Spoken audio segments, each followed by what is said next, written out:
Salam sejahtera, selamat pagi. Anda sedang menonton Awani Pagi bersama saya Naila Huda bertemankan Hakim Rahman yang bersiaran secara langsung dari rumah, bekerja dari rumah hari ini. Di mana saya sebelum ini juga berpeluang bekerja dari rumah, work from home, bersiaran secara langsung dan kali ini bersama dengan Hakim di rumah. Bagaimana Hakim? Saya kira kita dah banyak peluang dah bekerja dari rumah sama seperti penduduk di Selangor, di Lembah Kelang dan di Sabah. Ramai juga yang bekerja dari rumah. Tetapi bagaimana pula dengan Hakim? Saya kira perkataan yang sesuai pada ketika ini adalah servis bertukar tangan, Naila. Tapi apapun, ini satu perkara baru. Tidak ada perkara yang tidak baru kita lakukan saban hari daripada segi angka jangkitan COVID-19. Dan begitu juga dengan perkembangan politik tanah air yang ada saja perkara baru. Dan hari ini saya kira 26 Oktober telah menjawab pelbagai persoalan yang berlega sejak 48 jam yang lalu ataupun mungkin 72 jam yang lalu yang telah pun terjawab hari ini. Dan antaranya kita nak terus ke laporan utama pada pagi ini kita nak bawakan adalah berkenaan dengan susulan kenyataan yang dikeluarkan Istana Negara semalam. Di mana kita mengetahui bahawa spekulasi mengenai pengisytiharan darurat bertiup kencang sejak 72 jam lalu, sejak Jumaat lalu. Tetapi semalam akhirnya terjawab apabila Istana Negara mengeluarkan kenyataan yang menyatakan bahawa Seri Paduka Baginda merasakan bahawa tiada keperluan buat masa ini untuk Seri Paduka Baginda mengisytiharkan darurat di negara ini ataupun di mana-mana bahagian di dalam Malaysia. Dan ini menjawab dua perkara ni lah. Satu, ada darurat ke tak ada darurat, itu sudah terjawab. Dan yang kedua adalah spekulasi betul ke kerajaan yang usulkan, dan ini telah pun disahkan dalam kenyataan Istana Negara, iaitu kerajaan telah pun mencadangkan ataupun memohon untuk mengisytiharkan darurat melalui darurat perkara 150/1 Pemasyuran Ordinan Darurat Kuasa-Kuasa Perlu 2020, dan ini menurut Perlembagaan Persekutuan untuk memerangi ancaman wabak COVID-19. Ya, dan sebenarnya lebih terperinci kalau kita lihat juga kenyataan yang dikeluarkan oleh Majlis Raja-Raja selepas dengan mesyuarat semalam juga. Kalau kita lihat kenyataan penyimpan mohor besar Raja-Raja Tan Sri Syed Daniel Syed Ahmad juga lebih banyak memperincikan tentang apa yang dikemukakan oleh barisan kabinet semalam, dan sangat menarik. Banyak yang kita boleh kupaskan, banyak persoalan juga yang timbul daripada kenyataan Istana Negara dan juga kenyataan penyimpan mohor besar Raja-Raja, kerana dalam kenyataan secara rasmi ini juga bukan sahaja menjawab persoalan tentang darurat dan juga mengesahkan bahawa terdapat permohonan untuk mengemukakan perintah darurat ini yang sebelum ini kita difahamkan darurat dikenakan ataupun dicadangkan atas alasan kepentingan kesihatan, yang sebenarnya kalau kita lihat di dalam perlembagaan sebenarnya tiada konsep darurat kesihatan ini, dan disahkan juga dalam kenyataan tersebut bahawa permohonan yang dikemukakan adalah darurat berdasarkan perkara 150/1 yang mana kita tahu antara yang terlibat dalam darurat itu adalah dengan kuasa untuk meluluskan undang-undang tanpa perlu perbahasan di Parlimen, dan banyak lagi perkara dalam darurat tersebut. Dalam masa yang sama juga, apa yang kita boleh kupaskan daripada kenyataan ini, sangat menarik apa yang dikatakan Raja-Raja berpendirian pentingnya dihormati mekanisme semak dan imbang check and balance antara pelbagai cabang kerajaan dan peranan Seri Paduka Baginda untuk mengimbangkan pelbagai tuntutan demi menjamin berlakunya keadilan dan membatasi ini sebenarnya berwarna merah ya dalam kenyataan itu sebarang unsur penyalahgunaan kuasa. Jadi di sini mengemukakan satu persoalan tentang peranan Istana Diraja, peranan sistem monarki dalam sistem Raja Perlembagaan Negara, dan kita mungkin menjangkakan situasi COVID-19 ini akan wujud, akan kekal dalam 1 atau 2 tahun akan datang. Jadi bagaimana masa depan politik tanah air ini? Adakah kita perlu bergantung kepada kebijaksanaan yang di-Pertuan Agong dan Majlis Raja-Raja setiap kali kita diheret ke kancah politik yang tidak menentu ini? Dan peranan yang di-Pertuan Agong, peranan istana sangat penting kita lihat, dan juga satu persoalan yang dikemukakan di sini adalah bahawa kita difahamkan mungkin ada naratif yang dikeluarkan terdapat dua pilihan, sama ada darurat kesihatan yang sebenarnya tidak wujud pun, ataupun pilihan raya umum ke-15, PRU ke-15. Dan di sini kita lihat sebenarnya ada wujud alternatif lain, ada wujud jalan keluar dan penekanan kepada konsep rundingan dan konsultasi kepentingan kepada sistem demokrasi itu sebenarnya lebih penekanannya lebih banyak kita lihat daripada sistem monarki secara ironinya. Jadi di sini kita akan lihat juga sama ada pemimpin dan ahli politik akan betul-betul menghormati dan menghayati titah di sini. Dan dalam masa sama juga kita ingin melihat kepada bahagian kedua dalam kenyataan dikeluarkan oleh Istana Negara. Dua persoalan utama sudah terjawab, tetapi dunia sentiasa berputar dan kita tidak boleh patah balik ke belakang. Kita perlu terus bergerak ke hadapan. Dan bergerak ke hadapan, Sultan Abdullah Sri Paduka Baginda menyatakan bahawa penting untuk pada ketika ini bersama-sama untuk kita memerangi wabak COVID-19. Dan sehubungan itu baginda dalam kenyataan menyeru untuk semua rakyat tanpa mengira latar belakang, khususnya fahaman politik, untuk mengenepikan segala perbezaan atau perbalahan dan bersatu padu dan bersatu hati memainkan peranan masing-masing untuk kita melawan ataupun untuk kita menang dalam perang melawan COVID-19 ini. Dan ini juga dipaparkan di tajuk ataupun di muka harapan akhbar-akhbar utama di negara kita ini. Naila. Ya, kalau kita lihat misalnya pada muka depan New Straits Times, headline utama adalah Unite. Itu mesej yang saya kira cuba disampaikan dalam kenyataan Istana Negara dan juga Majlis Raja-Raja, Unite, penyatuan antara kesemua pihak dalam kita berganding bahu menangani wabak COVID-19. Muka depan berita harian juga kalau kita lihat kenyataan Istana Negara, tak perlu darurat, hentikan tindakan ganggu kestabilan kerajaan. Itu yang ditekankan pada muka depan berita harian. Beberapa petikan daripada kenyataan Istana Negara itu, kalau kita lihat juga muka depan The Star, no to emergency, dan juga beberapa perkara daripada kenyataan Istana Negara itu ditekankan the King strongly believes in the government's ability, kepercayaan terhadap kerajaan untuk menangani wabak COVID-19, juga penekanan terhadap peranan semua ahli politik. All politicians are reminded to cease all forms of politicking, untuk hentikan politicking itu, dan juga penekanan pada belanjawan 2021 yang kita menjangkakan pada 6 November depan, yang dilihat sebagai satu aspek, satu perkara yang sangat penting dalam kita menangani pandemik COVID-19 dan juga untuk membangkitkan semula ekonomi negara. Dan apa yang kita akan lihat di sini susulan daripada kenyataan Istana Negara adalah sama ada ahli politik dan pemimpin akan betul-betul menghayati apa yang telah pun dititahkan oleh Yang di-Pertuan Agong. Dan susulan daripada itu kita dapatkan reaksi daripada pemimpin dan juga ahli politik, parti politik yang kita boleh kata rata-rata memang menunjukkan inisiatif dan insentif mereka untuk sama-sama berganding bahu dalam mencapai kata sepakat dan sama-sama menangani wabak COVID-19. Itu yang dikatakan oleh Perdana Menteri Tan Sri Muhyiddin Yassin, keutamaan kerajaan ketika ini adalah lindungi rakyat daripada COVID-19. Katanya dalam satu kenyataan malam semalam, Jemaah Menteri mengambil maklum kenyataan Istana Negara mengenai pendapat Sri Paduka Baginda Yang di-Pertuan Agong bahawa tiada keperluan buat masa ini untuk mengisytiharkan darurat di negara ini atau mana-mana bahagian di Malaysia, dan Jemaah Menteri akan berbincang dengan lebih lanjut akan titah Sri Paduka Baginda Tuanku. Keutamaan Jemaah Menteri dan kerajaan pada masa ini ialah untuk melindungi rakyat daripada wabak COVID-19. Jadi kita menjangkakan mesyuarat Jemaah Menteri dan apa langkah seterusnya, apa mungkin tindakan daripada ataupun reaksi daripada pemimpin ini dalam meneruskan sidang parlimen dalam pengkal ketiga, dan juga apa tindakan mereka untuk memastikan belanjawan 2021 ini dapat diluluskan, Hakim. Dan bertitik tolak daripada pengumuman tersebut, Yang Berhormat Perdana Menteri Tan Sri Muhyiddin Yassin juga telah mengadakan satu pertemuan di kediaman beliau semalam di Ibu Negara. Dan dalam pertemuan tersebut kita tidak tahu apa yang dibincangkan, tetapi daripada laporan wartawan kami di lapangan yang menyatakan bahawa terlihat kelibat menteri-menteri kabinet seperti Menteri Kanan Pendidikan, Dr. Aziz Jidin, Menteri Kanan Keselamatan, dan juga berada di kediaman tersebut. Tetapi tidak diketahui apakah isi ataupun hasil daripada perbincangan pertemuan tersebut. Tapi kita menjangkakan mungkin ianya untuk bergerak ke hadapan susulan daripada pengumuman bahawa tiada pengisytiharan darurat dapat dilakukan.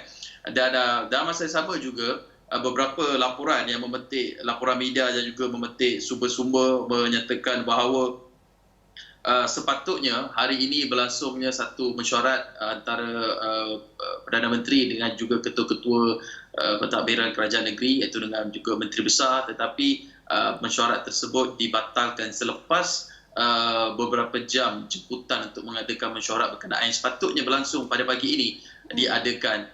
Kita harapkan ini dapat satu perkara yang membawa kita bergerak ke hadapan, kerana banyak lagi seperti apa yang dikatakan oleh penganalisis dan juga pemerhati politik bahawa pengisytiharan darurat bukan satu-satunya jalan untuk kita menyelesaikan kemelut politik dan dalam masa yang sama untuk memerangi wabak COVID-19 ini. Dan itu juga dinyatakan dalam reaksi banyak pemimpin-pemimpin politik negara selepas pengumuman tersebut dimaklumkan.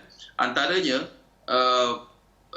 saya tertarik dengan satu kenyataan yang dikeluarkan oleh ahli parlimen Seremban ataupun iaitu Anthony Loke, Setiausaha Publicity DAP, di mana secara umumnya biasa kebanyakan pemimpin yang generalnya adalah mereka akan menyatakan menjunjung kasih titah tuanku.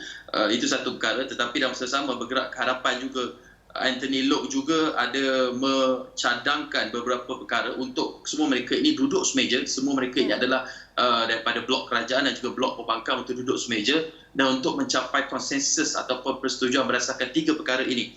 Tiga perkara ini adalah bersetuju supaya pilihan raya umum ke-15 tidak diadakan sehingga tahun 2023. Yang kedua, bersetuju supaya sistem demokrasi berparlimen dipertahankan dan berfungsi seperti biasa mengikut lunas perlembagaan persekutuan sepanjang masa.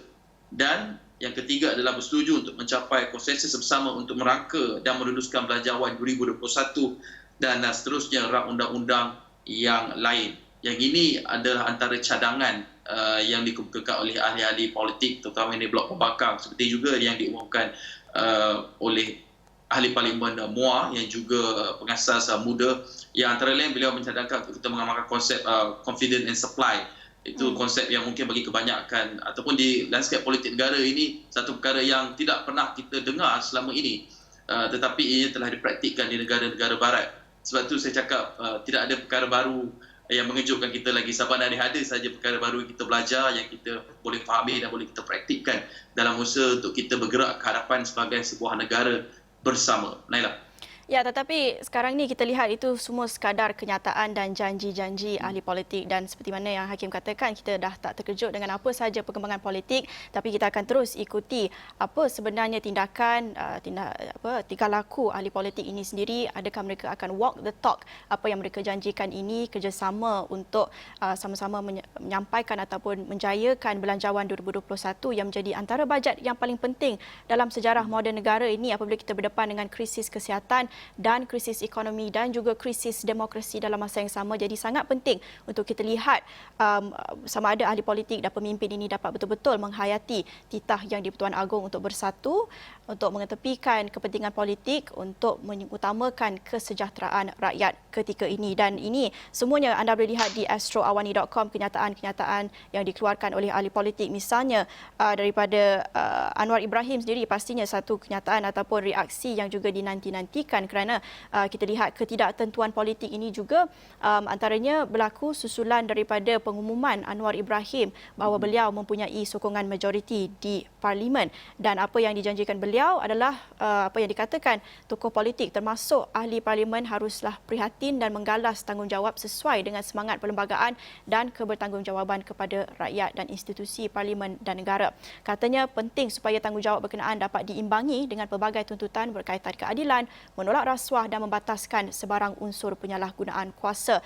Konsep ataupun penekanan terhadap penyalahgunaan kuasa ini sangat penting kerana kita lihat juga kenyataan sendiri raja-raja, Majlis Raja-Raja juga menekankan tentang salah guna kuasa dan Saya ingat semula juga kepada perkongsian daripada Datuk Seri Akbar Sattar sebelum ini, selagilah negara kita ada saja dibelenggu dengan isu rasuah, selagi kita tidak membanteraskan isu rasuah, selagi itulah demokrasi, institusi dan proses demokrasi secara telus tidak dapat dilancarkan ataupun berjalan secara lancar, dan juga mandat dan harapan rakyat itu tidak dapat dijalankan ataupun disampaikan secara telus. Jadi banyak perkara sebenarnya, banyak elemen yang perlu dititik beratkan di sini. Kita berada dalam titik yang sangat kritikal dalam memastikan demokrasi negara ini tidak tercabar, dan seperti yang saya kata, ironinya sistem monarki dan juga kenyataan daripada Istana Negara dan Majlis Raja-Raja sendiri yang menekankan kepada konsep rundingan, konsep bekerjasama dalam proses demokrasi itu sendiri. Jadi kita harap di sini dapat lihat satu jalan keluar daripada kemelut politik dan krisis ekonomi dan kesihatan yang tidak memerlukan pendekatan yang begitu drastik yang akan mendatangkan bahaya kepada demokrasi negara. Jadi itu antara laporannya, anda boleh lihat di astroawani.com. Tapi pastinya yang penting di sini, apa krisis yang menjadi lebih penting adalah krisis COVID-19, dan kita nak bawakan perkembangannya, tapi kita akan berhenti seketika, kembali selepas ini.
Baik, bertemu kembali di Awani Pagi. Tadi anda saksikan infografik apa perkara yang anda perlu tahu tentang kenyataan media yang dikeluarkan Kementerian Kesihatan, seperti mana setiap hari kami diumumkan dengan perkembangan terkini COVID-19 dalam negara. Dan sekali lagi kita lihat angka kes positif COVID-19 masih lagi cecah 3 digit dengan 823 kes baru yang direkodkan semalam. Dan ini laporannya di astroawani.com. Kalau kita lihat dalam masa yang sama, selain daripada kes positif, kita juga mencatatkan 8 kematian baru semalam dalam tempoh 24 jam sahaja.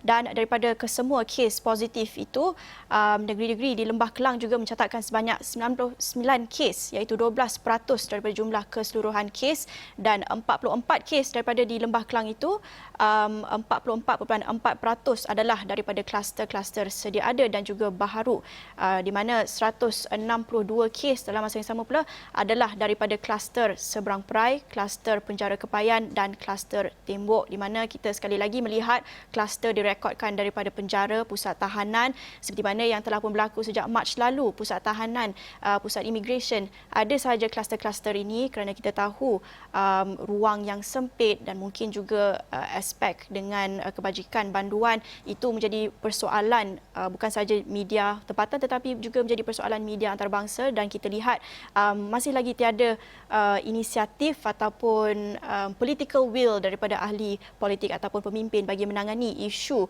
tercetusnya kluster dalam pusat tahanan ini.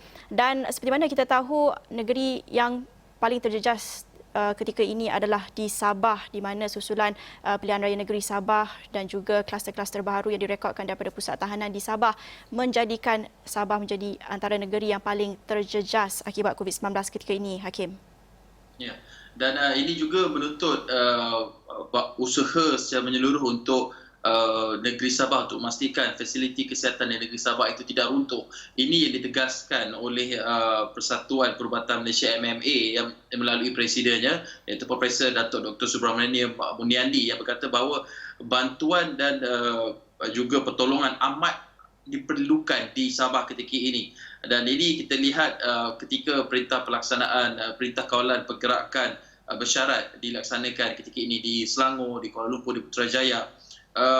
dilihat masih lagi berada dalam keadaan terkawal, tetapi situasinya di negeri Sabah cukup berbeza, dan ini yang perlu dilakukan untuk mengelakkan sistem kesihatan, penjagaan kesihatan negeri itu daripada runtuh.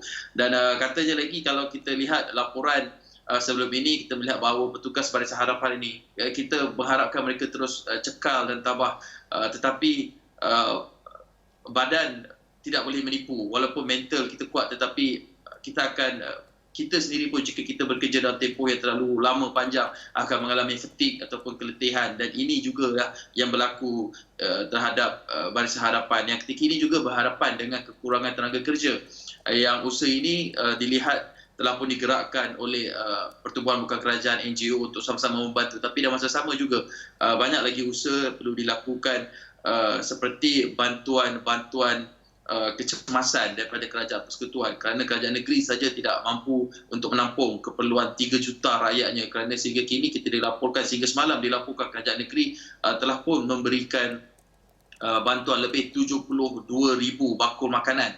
Tapi kita kena ingat fakta ini sendiri, 72,000 bakul makanan di negeri yang mempunyai kepadatan penduduk 3 juta. Itu satu angka yang sangat tidak mencukupi dan menunjukkan bahawa negeri Sabah memerlukan bantuan dan juga usaha yang menyeluruh agar kebajikan rakyat, tugas Barisan Harapan ini tidak terabai dalam usaha kita memerangi wabak COVID-19. Ya, dan apa yang perlu ditekankan di sini adalah kapasiti untuk membendung COVID-19 di kawasan-kawasan yang terjejas, terutamanya di Sabah, di mana kita mungkin diberikan sedikit kelegaan apabila pihak berkuasa berkata jumlah ventilator yang digunakan oleh pesakit kritikal di Sabah masih lagi rendah dan sekitar 23% sahaja ventilator yang digunakan ketika ini. Tetapi dalam masa yang sama, kalau kita lihat peratusan penggunaan wad dan bilik-bilik yang disediakan oleh pesakit COVID-19 pula tidak selaras, digunakan sekitar 70% ketika ini. Jadi apa gunanya kalau kita ada banyak ventilator tetapi bilik dan wad yang disediakan untuk pesakit pula tidak cukup. Jadi di sini kita perlu lihat lebih banyak lagi yang perlu diperhalusi dalam aspek pembekalan perubatan di sana, petugas Barisan Hadapan.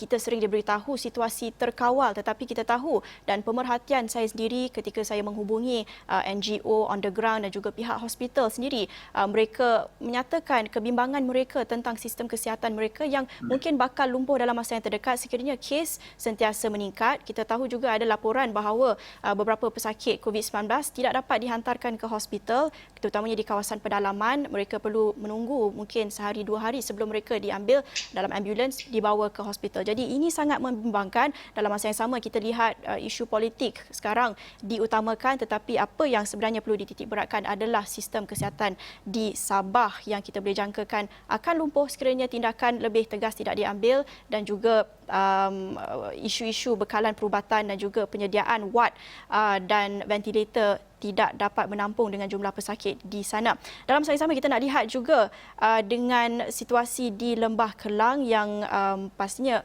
ada juga kebimbangan dengan kes-kes positif yang semakin meningkat, dengan perjalanan antara Sabah dan Semenanjung tidak dikuarantinkan secara wajib. Jadi apa yang membimbangkan adalah apabila membabitkan tempat-tempat awam, dan ini satu laporan yang kami bawakan semalam apabila kaki tangan operasi MRT laluan Kajang didapati positif COVID-19.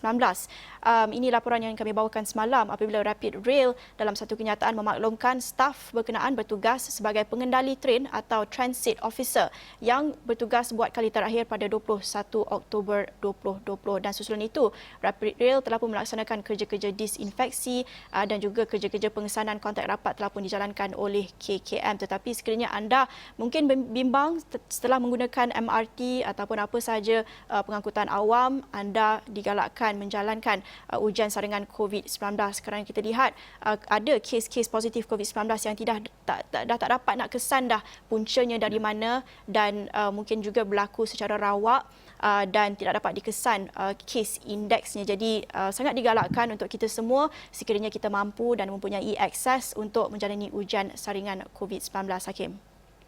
Ya, dan ini juga peringatan kepada mereka yang menggunakan perkhidmatan awam, MRT khususnya dalam kes ini. Kita lihat kaki tangannya sudah ada yang positif dan seperti Zainal sebutkan, untuk melakukan saringan dan juga membuat pemantauan kesihatan kendiri. Tetapi penting untuk mereka yang menggunakan MRT pada 21 Oktober itu untuk melakukan pemeriksaan, kerana kali terakhir individu ataupun kaki tangan MRT yang disahkan positif itu bertugas adalah pada 21 Oktober lalu.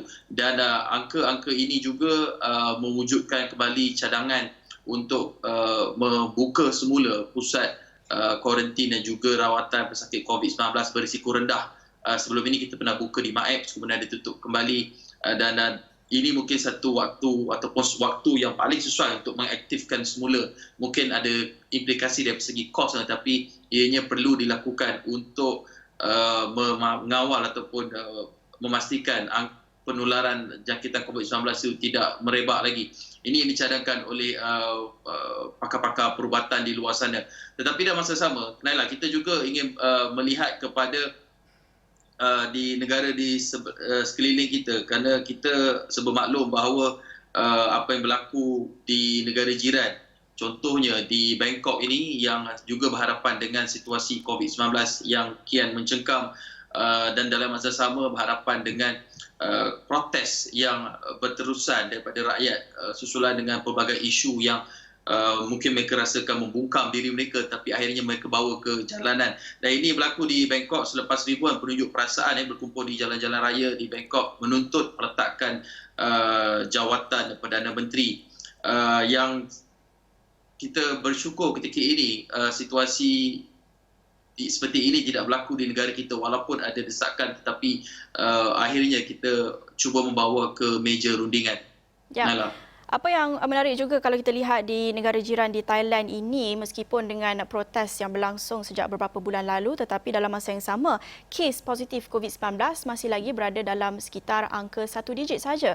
Misalnya semalam hanya 5 kes positif dikesan di Thailand, sebelum itu 4 kes, 8 kes. Jadi ada juga pihak yang mengatakan mungkin Thailand tidak menjalani ujian saringan ataupun mengenakan ujian saringan COVID-19 secara besar-besaran seperti mana yang kita laksanakan di sini. Jadi mungkin pengesanan kes itu tidak sebanyak mana yang kita lihat di Malaysia, tetapi sangat menarik bagaimana kita lihat mereka mengimbangi demokrasi yang sihat itu dalam masa yang sama juga kepentingan kesihatan rakyat. Jadi itu antara aspek-aspek yang kami akan tekankan dalam berita-berita di astroawani.com dan juga di Buletin Awani seterusnya. Kita akhiri Awani Pagi di sini bersama saya Naila Huda Dan saya Kiram, jumpa lagi.